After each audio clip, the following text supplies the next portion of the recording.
coffee. See?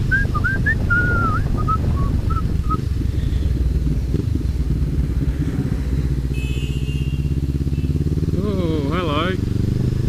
Pedestrian nearly got cleaned up by that biker. That would have been rather interesting. So tips for coffee would be Burnetti's on Lygon Street. There is another Burnetti's on Swanston Street in the heart of Melbourne. Both produce quite substantially nice coffee.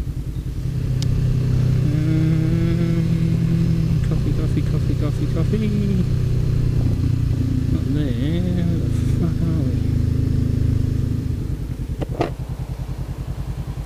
Come on, dude.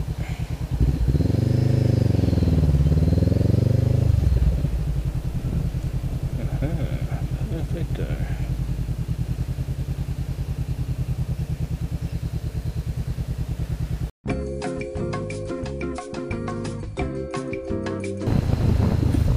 Dark.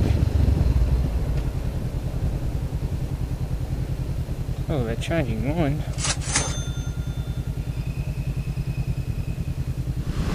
Freeway testing. New mic setup.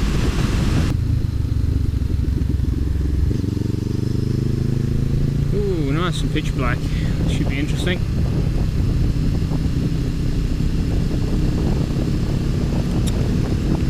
So, heading down the Yarra Boulevard in the middle of the night. Can't see shit.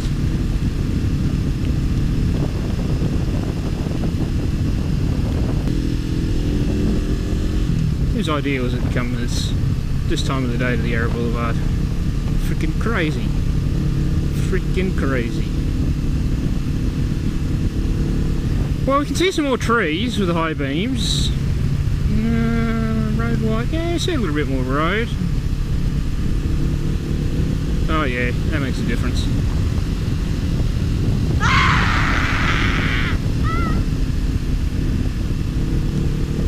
I probably should explain these aren't the standard lights either. These are customly fitted by moi. They're Bi-Xenon lights.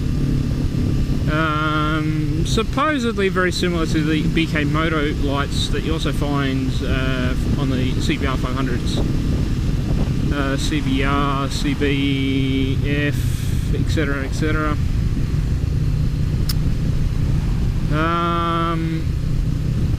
Yeah, so essentially just projector lights, 2.5 inch projector light Bi-Xenons I got off eBay. Some slight customisations in terms of custom loom and relays, mainly because the standard loom and relays was shit. The relays died, and the loom itself was a little bit to be desired. First off, I didn't like the length of the wiring and so forth, just the way it fitted on the bike, and where it was using ground pickups, I wasn't a fan. So I ran some more direct grounds, shortened the wires, and pretty much rebuilt the whole loom, probably about 95% of it. Using initially the supplied relay, and then they died, and then I stripped it out and customised the remaining 5% of the loom and put my own relays on. And so good so far. Had one projector die on me on the first day, which was freaking fantastic. Still not 100% sure whether that came like it, or I didn't notice it at first, or it just died on the first ride. But overall, over the standard lights, light coverage wise, I definitely recommend the Xenons / Bi-Xenons. They make a huge difference. I mean, you look at that. I mean, go out and ride your normal bike and compare. They're a shitload better. The only hassle, again, because I made a custom loom and so forth, and troubles with the relays and wiring setting up initially. It was a bit of a headache. So be prepared to spend a lot of time farting around getting it right. But once you do, yeah, you'll have a lot better light coverage riding at night on streets that don't have street lights. It makes a hell of a difference. I really recommend that. If you do that, go and get some decent lights, or go and get a bike that's got decent lights already on them if you don't want to install them. Downsides I've come across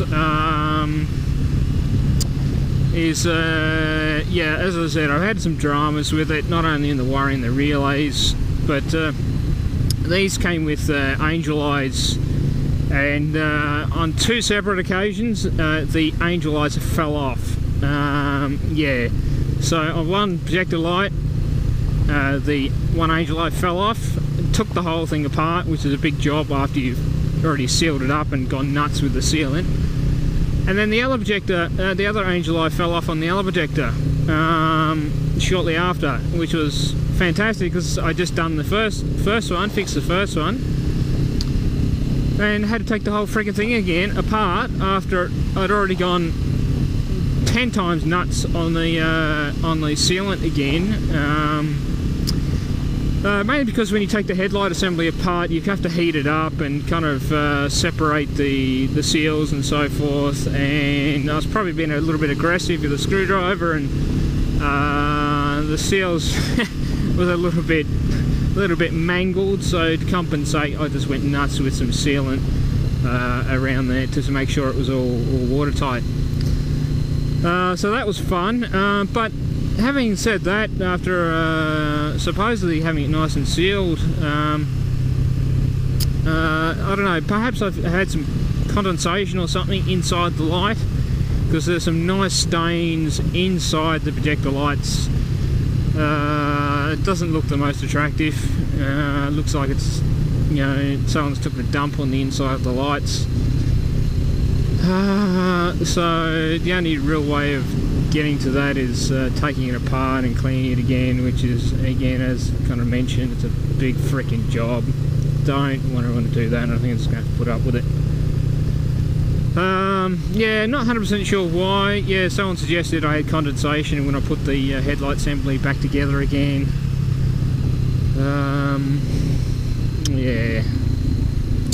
What I do like though is I like I've seen some of those R1 projector headlights that don't seem to come in a case. Some do, some don't. They seem to be, I don't know, whether they've got a protective lens on or not, I don't know. I kind of like the idea of that, mainly because you don't get that issue that I've got, where they, you know, get that condensation and so forth. But again, there are probably a lot more customizations for this setup to achieve that. And also probably a lot more waterproofing as well, because obviously more exposed to the elements could be a potential risk factor, and perhaps be a bit more selective with the projector setup and so forth. Yeah, kind of curious. I could always just buy an R1 setup and just modify it, I guess. So yes, Yarra Boulevard, riding at night, good road. Don't recommend going nuts at night, obvious reasons. It's not really illuminated, maybe from the odd street light, maybe 2 or 3 street lights along here. The rest of it is pitch black. If you don't have a decent light setup, you're going to kill yourself. Even if you do have a decent light setup like myself, it's still, you're still not going to see right into corners anyway. So yeah, there we go. A little bit better. But yeah, just take it easy. Come back during the day. Don't kill yourself. Live to ride another day, as they say, while making hay, because crime doesn't pay.